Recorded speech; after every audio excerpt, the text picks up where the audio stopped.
I read every Avatar comic from 2017 to 2025, so you don't have to. But maybe you're trying to be a big weeb about Pandora and Na'vi culture, and you want to connect to the world of Avatar via Ponytail. And I'll tell you what, there may just be a few worthwhile reads in there. So let's link into our avatars and get started. In this video, we're going to give an in-depth recap about each comic. We will be spoiling these, so if you don't want to know anything, then consider covering your ears while this video plays. We'll be giving our thoughts on each comic, what we thought of the direction, writing, art, and all that jazz. And whether or not it's worth a read, with our simple review system of either yes or no. And one more thing before we get started, we need to discuss the canonicity of these comics. Now, it has been stated by Jim Cameron himself that all of these Avatar comics are canonical to the Avatar universe. So as we go along, we're going to be placing these in our handy-dandy little timeline so that everything lines up for you.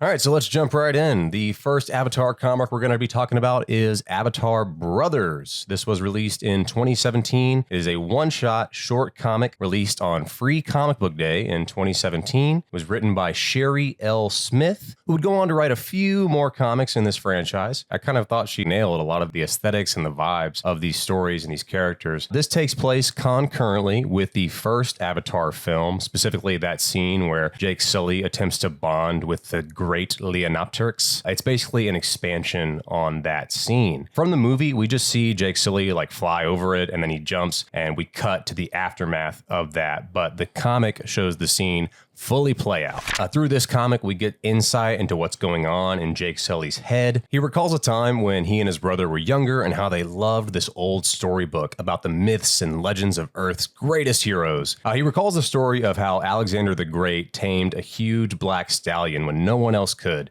which closely mirrors Jake's current situation. After the jump, Jake isn't successful right away, it turns out. The great Leonopteryx dive bombs into a nearby body of water, attempting to throw Jake off, but it doesn't work. Then he attempts to soar really high up into the sky and dive bomb again. Before the creature can successfully throw Jake off, he manages to form his bond and tame it. They call that a Swahelu. Swahelu. At that moment, a Samson emerges. It's one of those, Copter things. Futuristic helicopter things, yeah. But Jake and his new friend seemingly make pretty quick work of it. I have here in my notes, that poor Marine is about to get destroyed. Yeah, he is at the end of his lifespan right there. After this, it's assumed that the rest of the movie plays out and he goes to reunite with Yomatakaya and becomes Turuk Makto and all that jazz. Something I thought was funny about this is after Jake tames the Great Leonopteryx, Sully's previous Ikran, which he tamed earlier in the movie, is just kind of like standing there being like, what the fuck, dude? Who am I? Like, what am I to you? Chopped fucking liver? Like, he still hangs out with him. If you remember in Way of the Water, he rides him later. Right. And I didn't realize it, but Jake retires the title of Turuk Makto. Like, he lets the Great Leonopteryx go. Yeah. And then I guess his Ikran is still there like, oh, look who's come crawling back. Yeah, Turuk Makto was just there to defeat the Sky People. Yeah. Art was done by Doug Wheatley, who I think is an incredible artist. His art style is very true to life. It adheres closely to the realism aspect without taking a stylistic approach, which I feel like is the right choice for this comic and for this world. Yeah, I agree. The art looked phenomenal in this. It's just striking. Yeah, and I liked the inner monologue of Jake Sully here, and I liked the comparison to the Alexander the Great story. Mm-hmm. Yeah. I thought it was very appropriate for what was happening, and also it's a callback to like an Earth legend kind of mirroring itself on Pandora at this time. So despite liking this, it's a no from me, dog. I'm going to say no. Well, I thought it was neat to see the scene play out, but you don't need to read this. Mm-hmm. So moving on. Next up, we've got Sute's Path. Oh, okay. This is a 6-issue comic. This was written in 2019, also by Sherry L. Smith. This story takes place in 2154, also concurrently with the first movie. This is mainly a story that characterizes Sute in a way we didn't really get to see in the movie and shows us some things that we missed. To be honest, though, this is pretty incomprehensible if you haven't seen the first Avatar movie. It just jumps around from different moments in the film without any context. Multiple portions that are like 7 or 8 pages straight. That's just a scene from the movie. Right. But we do get some new additions in here. Absolutely. We get to see the day-to-day activities of Sute in his role as the next in line leader of the Yomatakaya. We see in the film that he leads a group of young Na'vi hunters, training them to hunt and connect with wildlife. We get some expansion on these characters and these interactions. Really shows his dedication to his people, his depth of knowledge, and his leadership qualities, which I feel like are things that are left out of the film. In this comic, it does justify his character a lot more, because in the movie, he kind of just comes off as like a rival asshole. Yeah, he's just a douche. Yeah, but like he actually has like legitimate reasons for being the way he is and acting the way he has. Man has gripes.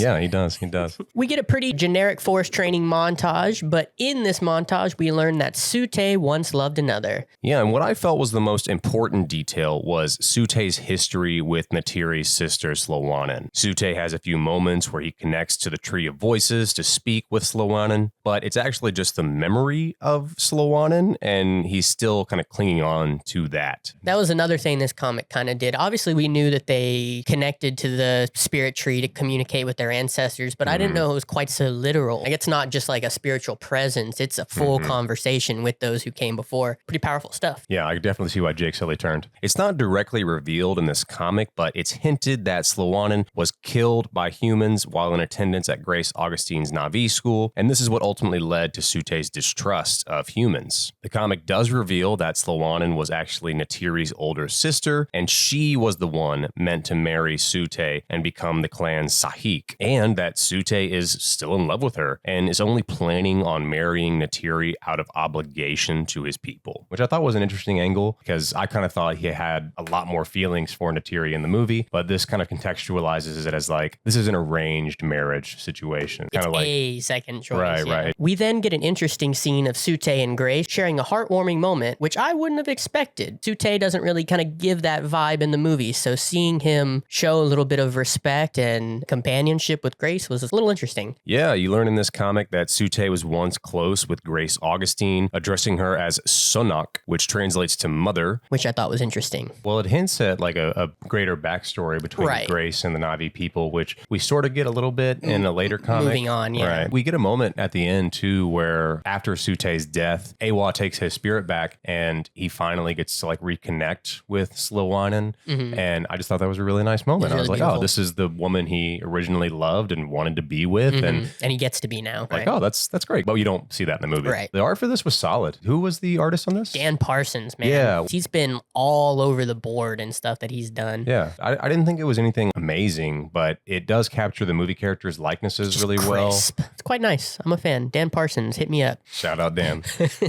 Ultimately, from this comic, I think the most important thing, obviously, is the characterization of Sute, learning Yeah. a bit more about him. He's not just some hot-headed warrior. He had his own things going on. He lost just as much as anyone else there. And then learning about Silwanen, it really puts a lot of things into perspective. I didn't care for this. Really? I liked the context, but it didn't do enough with the overall narrative to be anything. I don't know. I kind of wanted more from it. I think we're going to have our first disagreement of the video here. Well, okay. Why would you say yes? I think it provides a lot of complexity and backstory to a seriously underdeveloped character from the movies. A character who is cool and exciting from the movies, but like we said before, just comes off as a rival. Yeah. But now we get to learn so much about him. The only thing that keeps this from being like a must recommend comic to anybody is the fact that 40% of it is recycled from the movie. And I get like it's trying to kind of fill contextual information, Right. but if you haven't seen the first Avatar movie, then none of this makes sense. It would be wild to read this comic without having seen the first movie. Right, right. Which I feel like the comic just doesn't work on its own. It's not accessible for people who haven't seen the movies. As an addition to the movie, it works. As a comic, it doesn't work. That's my take, and that's why I'm giving it a no.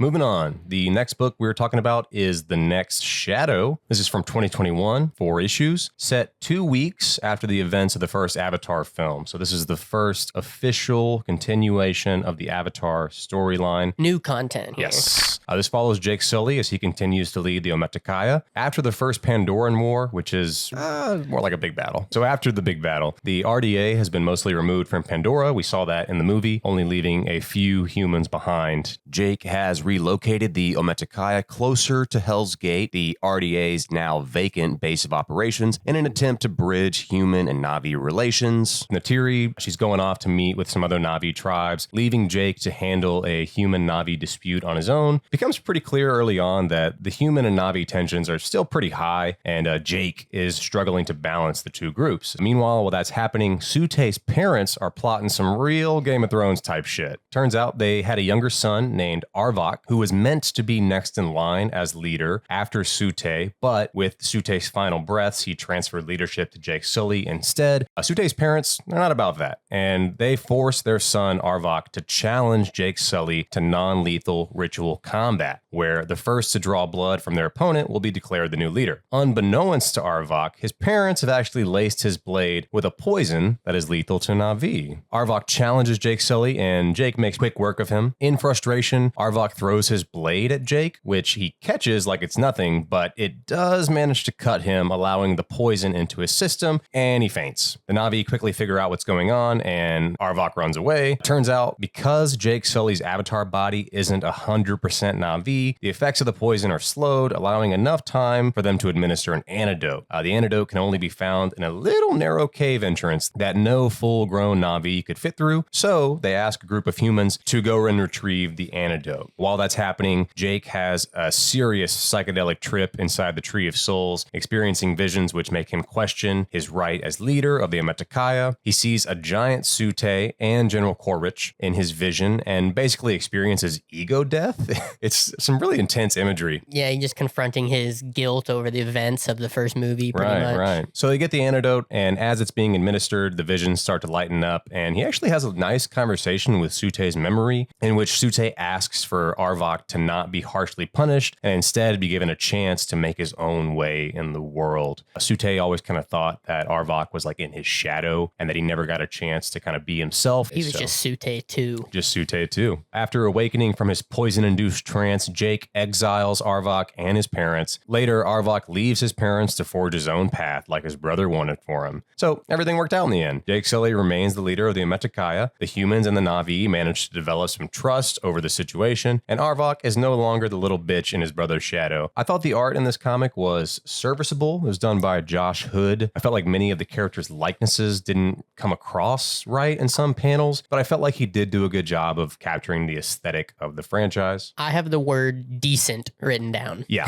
Serviceable, decent. That's a good way to describe the Josh Hood art in this book. What'd you think of this, Ty? I thought it was all right. I thought it was much less interesting than Sute's path, in my opinion. And I thought the story was fine, but I just didn't find it necessary. Yeah, this does suffer from prequelitis in the sense that, like, we already know where these characters are going to end up. And even the newer characters that are introduced, they don't really do anything. And then at the end, when Arvok decides to leave his parents because they basically betrayed his trust. Right, they set him up. When he leaves, that's the last time we see him. He just leaves. Maybe this book in the future be a lot better when there's more stuff. Because they obviously are setting up for something where maybe Arvok will come back and play an important role later. Maybe. But as of right now, I think you could live without it. Overall, I'm going to give The Next Shadow a no. But there are aspects of it that I like. We're back to being of a like mind, Ryan. I am also a no. All right, Ryan. Next is Adapt or Die, written in 2022. This one takes place 12 years before the events of the first movie in 2142. Before Grace Augustine forms her school for the Na'vi. In fact, the story pretty much opens up with her talking to Moat about opening up the school. Moat is the Sahik of the Ometakaya. She's Neytiri's mom. Neytiri's mama. Yeah. Grace is insistent that there's a lot that they can learn from each other. There's lots of arguing over whether they should get it done, but ultimately they decide that they will bring a few of the children onto the base. Mm-hmm. They take a little field trip. They have a little field trip. They play some basketball. They get to look at some big machines. Yeah. I liked seeing all the Na'vi kid stuff. Like running around. Yeah, and little Neytiri. Selfridge, the little annoying, douchey guy from the first movie. Giovanni Ribisi. Obviously shuts it down because he's like a huge jerk. But once they get back, a couple of the children actually fall sick, and it is presumed that they were poisoned by the humans. And maybe they did do it. And maybe correct. Unintentionally. Yeah, unintentionally. And one thing this comic shows too is plant life on Pandora grows rapidly. Very fast. Yeah, which will then reinvite the wildlife into the area, which the Na'vi hunt and eat, Right. and maybe that plays into this. Maybe that has something to do with it later. Mm-hmm. Moa does not believe this to be true. They think it's like a common illness from a local flower. Yeah, like a hay fever type thing. Right, that like happens every year, and like, oh, we have a remedy for it already, but when it doesn't work out, that's when Etukan is kind of like, it's the humans, they did it! We're beefing. Grace and Moat do meet and try to determine the cause of the illness. Grace and Moat end up going to the Takami clan, who are like botany specialists. Yes. They specialize in medicine and healing. Grace and seemingly all the other avatars all fall ill as well, and she is ejected from her Na'vi body. They eventually come across Mariah, who is the Sahik of the Takami. Mariah immediately goes to work and tries to find the cause of the sickness by treating Grace's unresponsive avatar. Grace discovers that the toxic waste being dumped by the humans is how the sickness is getting into the children. You kind of find out that what the illness is that it attacks and absorbs essential nutrients, and it affects the children and the avatars, who are basically children because they're young as well, because they haven't had enough time to build up those reserves. But eventually it would affect everyone. Moat and the Takami Sahik cure the illness, and Grace, having found the root cause, stops the humans from dumping their toxic waste. They are able to save the children and the avatar bodies and keep relations between the Na'vi and the humans secure for now. And I believe it ends with Moat saying, yes, you can, in fact, open up a school. But we don't actually see any of the school stuff in this. I liked the idea of exploring this time period. And there's actually even more of this time period that we haven't seen, because you learn that the Avatar program has been going for 10 years by this point, before this comic even happens. Grace has been laying the foundation for a long time. Right. This is the interaction between the humans and the Na'vi that convinced the Na'vi that the humans might be okay. They might be all right. Yeah, they went above and beyond to save us and them. Right. But this fell flat for me. It was boring. Yeah, I don't know if boring's the right word. I think I do. It was boring. Yeah. This was the introduction of the Takwami clan, though. It was the introduction of the Takami, who play a big part later. Right. And we do see other clans in the Avatar movie, but you don't really get depth into those clans. This comic does kind of flesh out the Takami. It is the first time we see a new clan. Yeah. But it's not enough of like a draw card to be like, oh, you should read this because of the Takwami. I do think the art in this one is the best that it's been so far. Yeah, the art was good and managed to capture the likenesses pretty well. I thought Grace in particular looked near identical. Yeah, she had her good. Stanford shirt and everything. For me personally, I would have liked to have seen more about Grace's school. Yeah. The only really knowledge we have of Grace's school comes from the extended edition of the first movie. There's a scene where Grace tells Jake about how Natiri's older sister, Sloanen, along with some other Na'vi kids, they set fire to a bulldozer, and then they were hunted down by human soldiers, which resulted in Sloanen's death. And then that's the thing that like soured relations between the humans and the Ometakaya. But yeah, the story just wasn't enough for me. I liked the idea of it, but it just didn't do anything substantial for me. I'm going to have to say no on this one. This one's a no. All right, next we're talking about the high ground. And you know what they say about the high ground, Ty? It's over. Don't try it.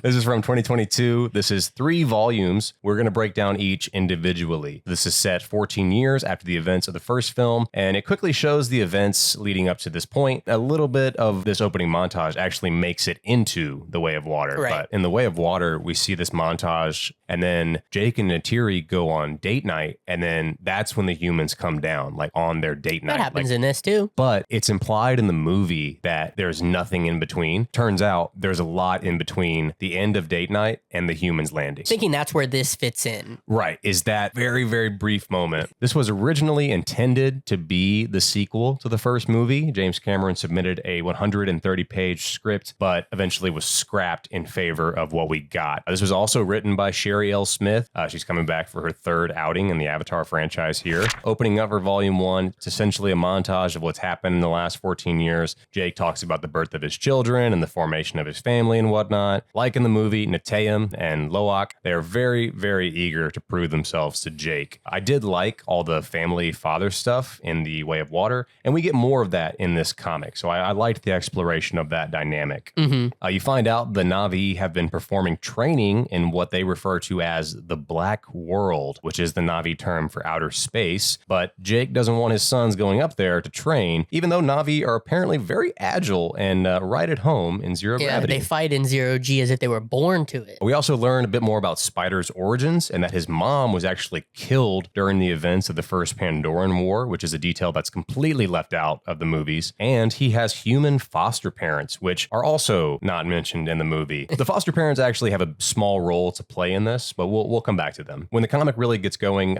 Jake, he's in fear of the Sky People's return, and for the past decade plus has been planning an ambush in space before they can even land on the planet. Neytiri thinks Jake is being too hard on his children, and he's worried too much about the humans returning, and tells Jake to take it easy, but he refuses. He knows better. While all of this is happening, the Ometekaya clan have finally found a new tree to set up in as their home, but Jake, still frantic about the Sky People returning and fucking up their home again, doesn't want them to move in, but they're not buying it. While on a date with Neytiri, we see the Sky People's ships return in space to Pandora. Jake calls for a council consisting of the Ometekaya and a few other clans to discuss what should be done. The clan leaders don't want to fight and believe a peaceful solution can be found. He manages to convince the Ometekaya to not settle in their new home until the conflict is past, and even gets some Na'vi and some humans to help with his space ambush. They decide to relocate the Ometekaya to the Hallelujah Mountains, which would become known as the High Camp, which we see in The Way of Water. Here we get the introduction to General Francis Ardmore, who is leading the humans and taking back Pandora. She's also in The Way of Water. To open up, she basically offers a deal. It's either surrender and everything can go back to the way it was, or we're going to kill everybody. Right. So, and then she also offers amnesty to all the remaining Sky People. And back pay. And back pay, which, you know what? 14 years of back pay. That's 14 years of back pay at once? That's crazy. That's a sweet deal. The RDA wants to take back ownership of Hell's Gate. It has a fully set up factory, refinery, and literally billions of dollars already invested into it, which I thought was strange because in The Way of Water, General Ardmore mentions that they've come fully equipped to rebuild their facilities, and they managed to do more in 1 year than they have in 30 years. Like, we see a full-on human city where spider drones can build a whole structure in 6 days. It's just a really odd contrivance in this story, I thought. Some of the humans who remained on Pandora, that includes Spider's foster parents, they want to surrender and take the deal. Jake allows them to stay behind from his mission, but is adamant about going through with his plan to ambush the RDA in space. I gotta say, I love the idea of Na'vi in space, wearing astronaut suits and whatnot. I think it's a really cool idea, which we will see more of in the next volume. The art for volume 1 is fine, I thought. It's arguably the worst depiction of these characters. Easily the worst. And this world that we've seen so far. It's just heavily stylized, and it makes it hard to tell who's who. They're mush to look at sometimes. Yeah. To be fair, there's like 10 different artists that worked on this book. This is a culmination of all of their work. Overall, I thought this was good setup for what's to come, but maybe it doesn't hold up all the way through. We jump into volume 2. This opens up with Jake and his team launching into space. Both sides agree to a parlay and then immediately start talking to each other about how they're going to betray the other person during said parlay. While this is going on, the RDA ships receive a message from the Sky People who are still on the ground where they agree to the proposal to help reclaim Pandora. Right. Specifically, Spider's foster parents are really against Jake's plan and just want everything to go back to the way it is. While all this is going on, Jake has a secret team rigging a bunch of explosives to multiple locations on the ground to use as insurance just in case negotiations go south. Jake Sully offers the unobtainium that he has stored away as a peace offering, but the Sky People's commander says the options are either surrender or death. In response, Jake tells his team to blow up the refinery on the ground, which opens up negotiations pretty well. McCosker and his team actually end up attacking the explosives team on the ground, and they gain control of the remaining targets, kind of neutering Jake's leverage. There's also a subplot where Spider is forced to stay behind with the humans, and Jake's kids, who are supposed to be on the way to the high ground,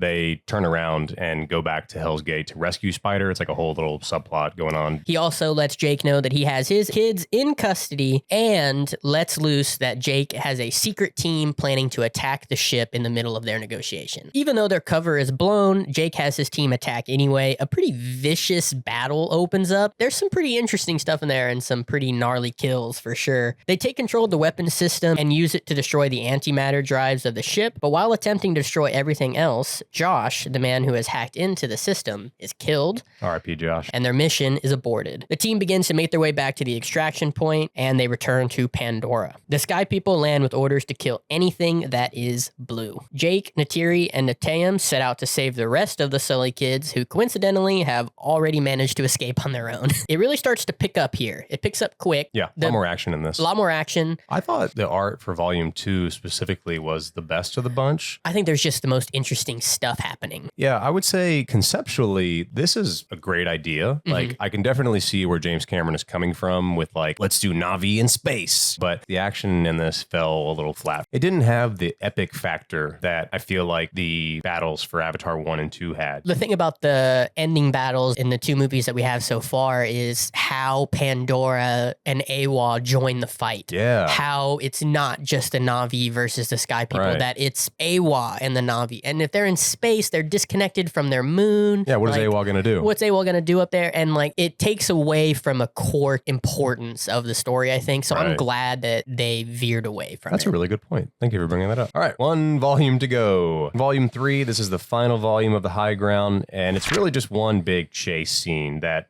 So long. doesn't really end. No, Yeah. it was awful. The Sully kids, they've successfully broken Spider out of Hell's Gate. They're on the run in the forest. The RDA deploys these robot dog-looking things that can track chemical signatures, and they go on the hunt. And like I said, it turns into just one big chase scene. There's a moment where Jake viciously guns down some robot dogs with a machine gun, which I thought was pretty cool. Yeah, saves Loak's butt. Yeah. Jake and Natiri eventually meet up with the kids and they all run away together. Jake calls in an extraction and they keep on running. Some of the other Na'vi clan members, the ones who actually told Jake they didn't want to fight, turn up and start wrecking shop, taking dudes out left and right, Lots of causing explosions. casualties. Yeah. Just before the Sullys make it to the extraction point, a Samson shows up and starts to gun them down. Then suddenly the extraction team show up and save their skin. They hop in the extraction ship and jet off out of there, but it isn't over yet. They end up getting shot and are forced to make an emergency landing into a body of water. Some moments here, very reminiscent of The Way of Water, but everyone makes it out because prequelitis. Everyone makes it out and they regroup and then they get picked up.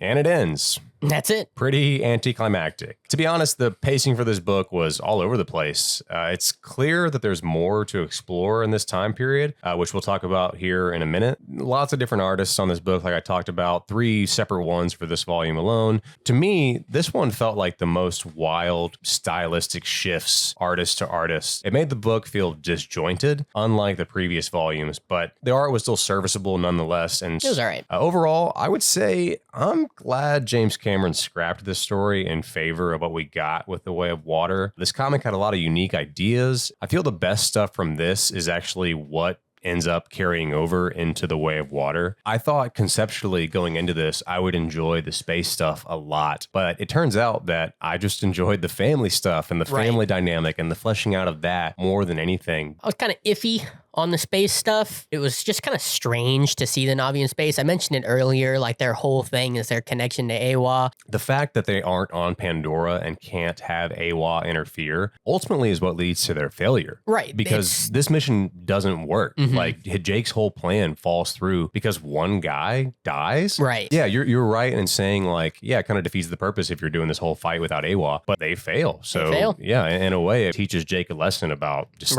sticking to Pandora. Now that being said, I think it was a decent prequel. Yeah, despite my gripes, I would still say yes to this. I think there's enough here that's interesting to make this a worthwhile read. I'm a begrudging yes. All right, moving on. Next, we have Frontiers of Pandora, Solek's Journey. This was written in 2024 by Ray Fox. A 6-issue series. No spoilers for the video game, but this is a tie-in prequel to the Frontiers of Pandora video game, which came out in 2023. This comic follows the character of Solek, who is one of the NPCs you meet in the game. He's sort of like a mentor type figure. The comic takes place concurrently with the first film, then progresses to before the events of the second film. The video game starts before the events of the first movie. The main character was a Na'vi child raised by humans until the first Pandoran War broke out, and then they were put into cryosleep. After awakening, you meet Solek pretty early on in the game. The comic shows how Solek got up to the point where the game picks up. We open up on Solek of the Traong clan. This takes place immediately after the final battle in the Hallelujah Mountains at the end of the first movie, and expands upon that and goes on through many years right after the battle. We see Solek, a warrior whose entire clan was completely destroyed right before that final battle. He's dealing with some pretty intense PTSD, like through multiple points in this. We get some flashes of him just seeing things burning all around him, and it's kind of horrific. He meets a legend known as Hanatu'un, who was the founder of his clan. He's given a lot of cryptic advice. Yes. It inspires Solek to go on a journey of his own. He sets out on a dangerous climb to the top of the Hallelujah Mountains. He does see that the Tree of Souls still stands and that the Sky People have been driven away, and he resolves to walk the path of Panuyu. Excuse you? Panuyu? I hardly knew you.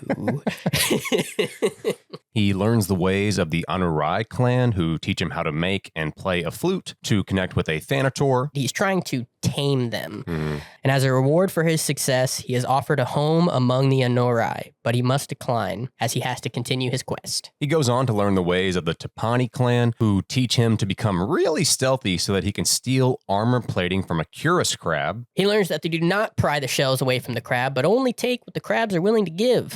A Tapani by the name of Rimu offers her help, and she begins to teach him how to be truly silent. We get a lovely training montage where it becomes obvious Solek is falling in love with Rimu. Can't blame him. She's a baddie. Yeah, she literally teaches him how to be stealthy and then straight up ghosts him. He gets the shell, and he leaves for the next part of his quest. It has now been 8 years since the beginning of Solek's journey. He forges on to meet and learn the way of the Tokami clan. And this is actually the second time that we get to meet the Tokami clan. They teach him about herbal medicine. But Yeah. it honestly just seems like he's doing a bunch of psychedelic mushrooms Yeah, and he's like having a various crazy time. drugs. Sage mushrooms. That's crazy. Well, he actually learns that he could have been a healer and that he like has a talent for it. I didn't see what this part of the quest was. He mentions that it's just getting back to the den of the Nontons, Yeah. but then he gets there and just passes out, and then he's like, I've succeeded. Having completed this step in his quest and being strong enough to move on, Solek leaves. And after 14 years of learning from all these various tribes, the RDA finally returned to Pandora in full force. Solek actually like launches into attack and like destroys like a whole ship single-handedly, and it's pretty gnarly. He goes apeshit right away. Yeah, he's learned a lot. And he's been waiting for this moment. He's kind of a badass. He does end up losing consciousness and he awakes imprisoned.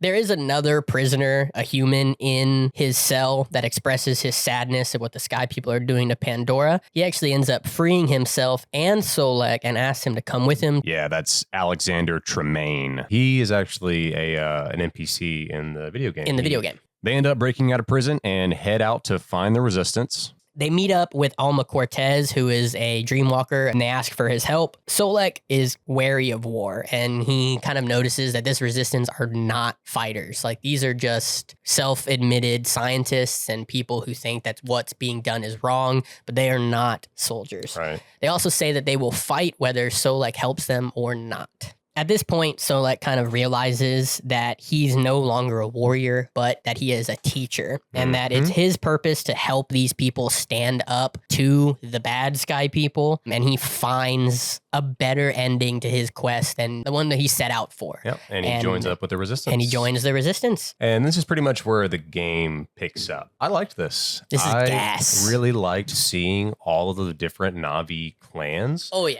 Because, you know, in the movies, we really only explore the Ometakaya and like what they're all about. I like seeing all the different clans and kind of what they're about. We don't get this in the movie. There's so much world building in this 6-issue book. Lots of lore, lots of context. Even though there are no characters from the movies in this comic, it still managed to grip me. And like by the end of it, I was kind of like, Solek's awesome. Like, he's a badass. He's a really cool character. I feel like exploring the journey of a man who's lost his entire way of life and finding meaning in it again is engaging, especially for a character who hasn't been in the movies.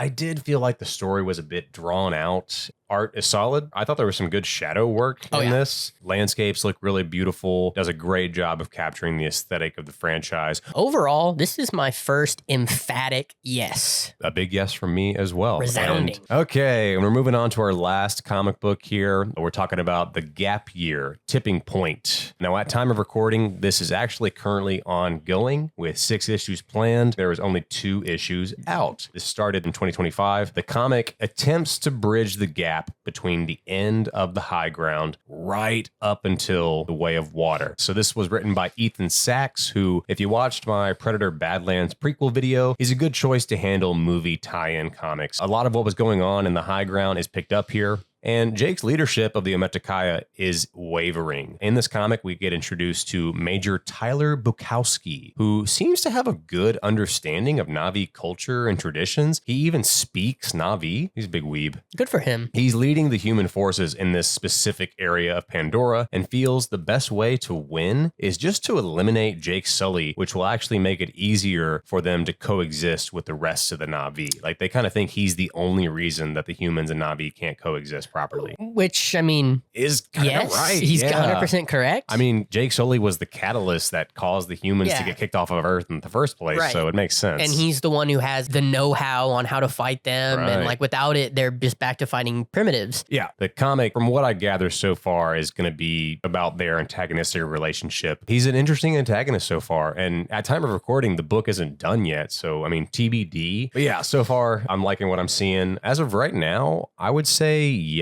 I'm going to abstain. It's not done, but I think the setup so far is interesting enough that I would like to see it play out over the next few months. And that's it. That's all of the Avatar comics. Overall, I was pleasantly surprised by a lot of them. I gave no's to like a decent bit of it, but even the ones I said no to, with the exception of Adapt or Die, I didn't dislike any of these. None of them were bad. Yeah. Didn't hate any of these. I didn't love any of them. I would say if you're an Avatar super fan and you love this universe and you're a big James Cameron fan, these are definitely worth checking out. But if you're just a general comics fan who has like a passing interest in Avatar, there might only be a couple in here that you really need to check out. So that's why you can just watch this video. There you go. We read all the Avatar comics, so you don't have to. That's going to be it for us today. We appreciate you clicking and stopping by and watching. If you made it to this point in the video, I want to let you know we are planning more of these I read every blank comic ever videos for the future. We're going to be looking at the Aliens comics, the Alien versus Predator comics, and all of their crossovers, along with Big Trouble in Little China comics, some James Bond comics, and tons of other series. I think we should do some Mortal Kombat ones as well, Ryan. You'd be surprised at how few there are, but I think it'd be worth reading. And maybe we will. How about you consider subscribing so you can be the first to know about those videos? Why don't you guys subscribe? Yeah, why don't you? What are you doing? If you have any recommendations for comics you'd like us to take a look at, or any thoughts on these Avatar comics, please leave your comments down below. And I think that's going to do us for today. Ty, do you have anything else you'd like to add? I believe this is the part where I tell you that I love you. I see you. Oh, I see you too, Ryan. Thanks, everybody. Goodbye.